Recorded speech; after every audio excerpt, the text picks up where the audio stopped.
There, there we go. Three, two, and one. Oh, well, Administrator Steve, welcome back to Mayor's Monday here at WSAU, WSAU.com. Sorry to hear that you were not the big lottery winner last week from the brand new Hy-Vee store in Wausau. Oh, You know, a yeah. cool $7 million coming into the community. That's nothing. That's nothing major, right? Not at all. No, no, but it's interesting, right? Putting some perspective, I think I've been at the village for 6 years now, Mm-hmm. and prior to that was up in the Wausau area, and I had been speaking with Hy-Vee then. So I took about 6 years for them to get to the marketplace. Uh, Really? so this- yeah, that wasn't a quick thing. They've been looking at the Wausau market for a long time. Glad they finally made their way up there. Okay, now you just broke news to me because I don't know if you realize this. I am a Hy-Vee alumni. Really? In fact, Yeah, I where'd you work had there? yeah, I worked at two different Hy-Vee stores. I worked at one in Minnesota when I was in college. I worked at one in Sioux Falls when I got started at Midwest Communications at our office in Sioux Falls. I was actually a liquor store clerk there for about 4.5 years or so. In fact, a 401k that I had through Hy-Vee was a nice down payment for the new roof I put on my house after I bought it. There you So go. 6 years? At Wow. least. I mean, I've been at the village for 6 years, and Hmm. when I worked in the Wausau area, they were calling around looking for prices then. So it took at least 6, if not 7 years, to actually get there, which is it just kind of shows how commercial real estate can work. It can take a while. I suppose, yeah. Yeah, so when we're saying when I was telling people, "Hey, Hy-Vee, you've got a spot here in the Wausau area that is kind of between your distribution points in Madison and Green Bay and Eau Claire," I was actually onto something. Yeah, yeah. So yeah, Wow. they've been looking for a long time. It's cool to see that So, it finally came to fruition. so again, we'll get to the village business in Plover in just a bit, but one more quick. So when those discussions start, and when you get the call, because again, you were the community development director in Rib Mountain, Yeah. what are those discussions like with a business like that? Yeah, it can vary depending on who you're talking with, but they're really looking for site information, right? They typically come with, we either need an existing store footprint of X square feet with X amount of parking, or a green space area of this much land in this proximity to, major highways, right? Um, it's changed a lot over the years, right? It used to be you were providing information on population, education attainment, wages, and things like that through the community. But nowadays, through big data, right? These companies like Hy-Vee and those even larger, they've got credit card data and cell phone data that they pay for. They know more about our community than we will ever know. So now it's more about trying to connect them to land and properties that are either on the market or going to be on the market. So it's evolved over time, even in my short time here. Wow. That is some great insight there. You never really think about just how easily those cell phones and those credit cards can track you. And Hmm. if these companies know all of this stuff already when they're coming in, I mean that's something you have to evolve that conversation on your end too, because you don't Yep. need to tell them on that. Yeah, because it's easy for them to go objectively to say, all right, what are the biggest communities? Right? It's way easier to do it that way. We have to paint a different picture on kind of the lack of market saturation and things like that, where you're gonna come in here, you're gonna see percentages of use different than larger communities, right? Because you're the only one that exists. So Hmm. it's a story to tell. Yeah. And the story that you're telling these days is more housing. I mean, in the Yeah. couple of years that you and I have been doing this, since you've been in Plover, you've been touting new housing additions in the hundreds. And it seems like you've topped that number again. Sure have, yeah. So even from a single family perspective, since I've been here in my 6 years, we've been around that 50 new single family housing starts. So putting foundations in the ground and houses being built. As of the end of October, we're at 56, 54, excuse me, this year. With then all total housing units about 136 so far. So that includes, apartment buildings, duplexes, side by side, condominiums, etc. So another really strong year for residential growth. We've got the land for it. We've got some great neighborhoods, got some builders that know, this is a great place to build. And as you've mentioned, we're pretty centrally located. We've been seeing a lot of folks actually that have been they're employed outside of our area, from Wisconsin Rapids to the Madison area to Wausau, that are choosing to live down here just because of our housing options. So it's And been a how, when you put those new homes up like that, how quickly are you filling them? yeah. So I mean, it can vary, but what we often hear is as soon as the foundation's in the ground, the house is sold. So they don't the new houses don't last too long. We've got a few new concepts out there. We've been seeing a lot of the what will look like a duplex, but it's a zero lot line. So each half is owned as opposed to being rented. Hmm. Those can vary sometimes, but we've been seeing a lot of success there from a number of different builders, and partially because they're able to offer them at a rate that's more attainable, right? You can buy something, you can build equity as opposed to the rental options. So we've Hmm. been fortunate. We've been able to see construction and development in residential across all sectors, right? So there's every option that's out there is being built here. So folks that are looking for anything can really find it here in Plover. And then, as far as the property taxes go, I know you just put the final stamp on the village budget.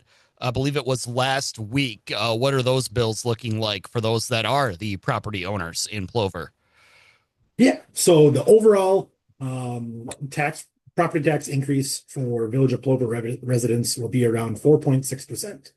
So that represents really the tax bills or the tax levies from the school district, the village, the county, and the technical college.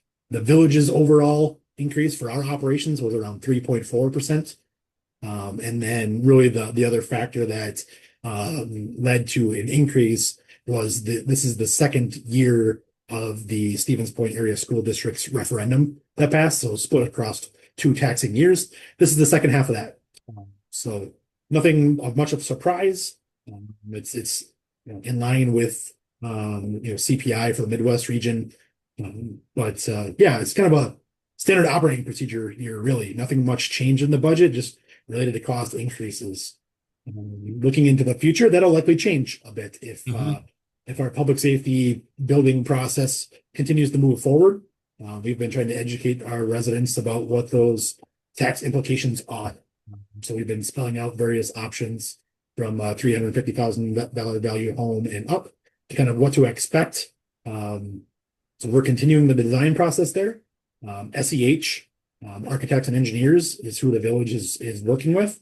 So we're working through our concept plans right now, and the goal is to have by the end of the winter some finalized plans, construction plans, that if the village board is comfortable to proceed, we can go out to bid for construction in the spring of 2026. So we've Right. been working on this for quite some time. The community has Hmm. been supporting of us. I hope they continue to, but our goal is to continue to educate them and keep them apprised of where we are in the process, provide opportunities for input, and we hope that they're proud of the product that we put out there. And just where are you right now in that process? I know you kind of painted the picture that you're still looking to design, but do you know yet just exactly what the tax implications are going to be for the residents? Because I forget, are you doing this by uh, referendum, or are you just kind of folding it into the property tax bill at this point? Yeah, so it's not proposed to be a referendum. There's not a need for that. It's borrowing.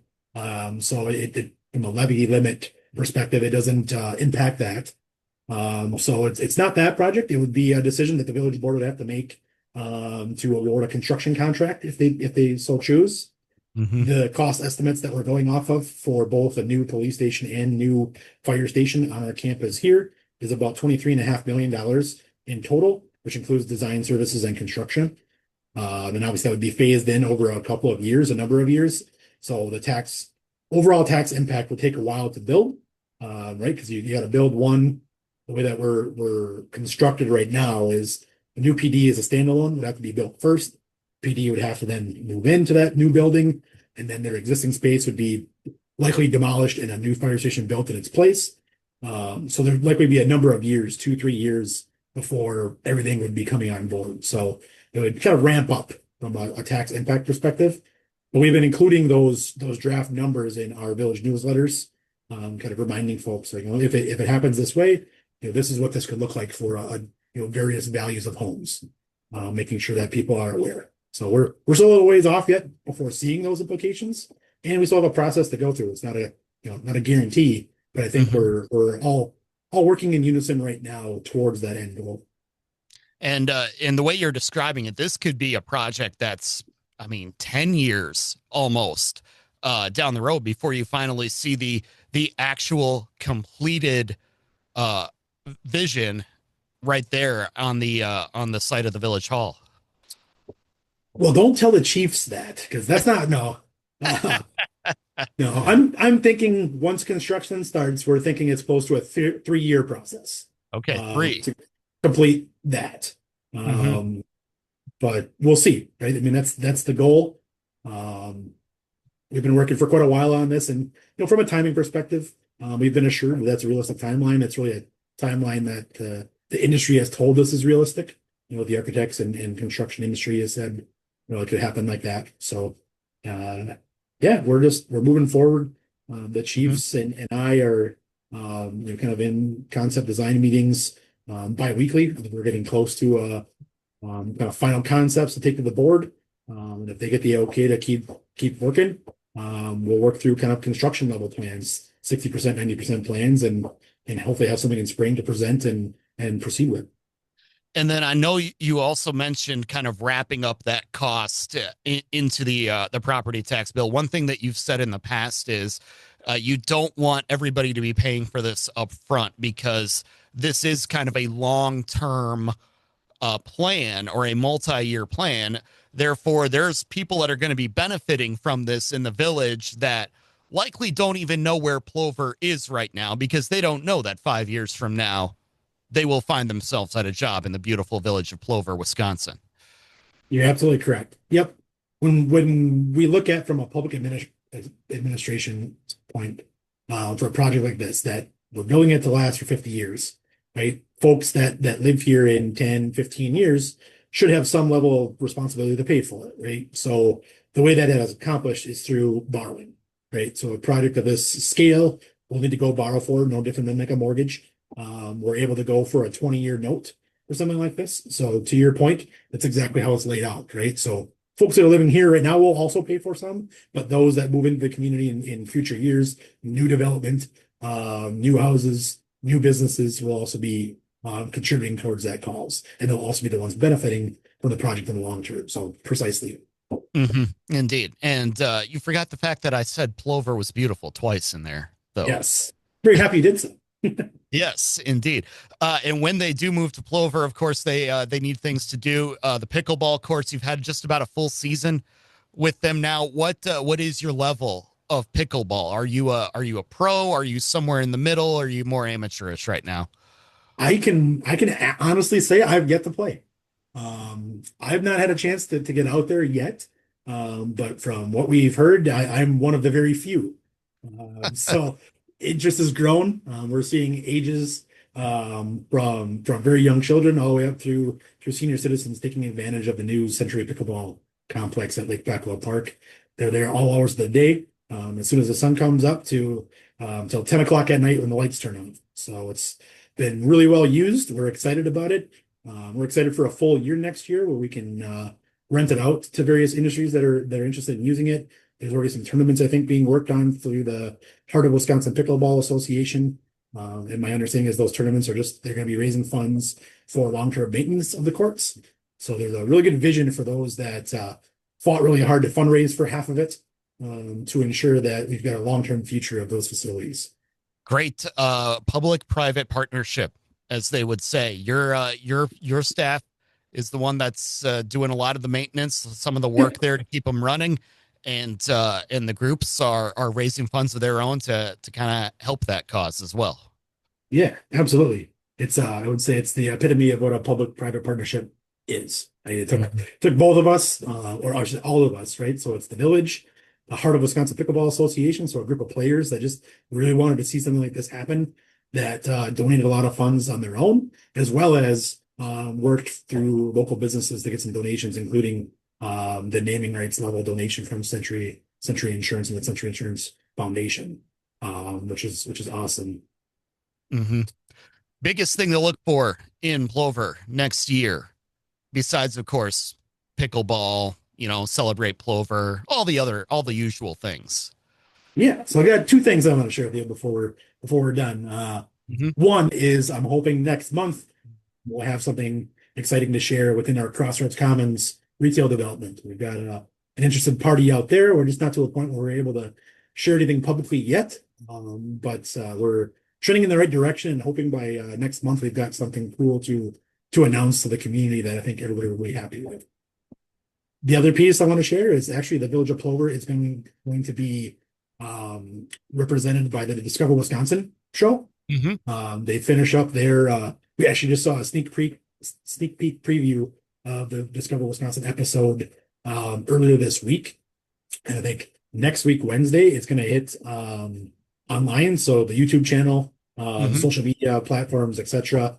And I believe the following Sunday will be the actual on air episode on TV. So Discover Wisconsin showcasing all of what Plover has to offer, or as much as they could show in their a lot of time slots. Obviously, there's Hmm. much more, but be on the lookout for people looking to learn more about Plover. I think this is a pretty neat way of being able to do so. And I'm glad to hear that you finally have gotten a Chick-fil-A in Plover. Oh, now you're gonna start rumors. Now you're gonna start rumors. No, I don't think it's that. If we were to pull that, I Sure. know we'd be celebrities here for that. It's a huge request. We hear it from Yes. everybody, but I don't know. Oftentimes, when you see stuff happening in the Wausau market, we're next down here. So fingers crossed. Okay. Okay. So it's Ollie's. What's in Ollie's the Bargain shop right now? Outlet in Rothschild. Okay. Is that it? Are you bringing No, Ollie's to Crossroads? Okay. no. You're gonna have I to don't wait and know. find out. You I have to wait I and find detect out. I detect a little bit of a fib there, so I'm just gonna So far, hold no off until. fibs. Okay. I can be honest with you, All no right. fibs, but I'm not gonna give you any more pointers on it. But be on the lookout. Hopefully, middle of next month we've got some more news to All share. right. We'll be looking for the press release. Steve, always appreciate the time, and we'll look forward to chatting again in 2026. It'll be here before we know it. Always a pleasure. Thank you.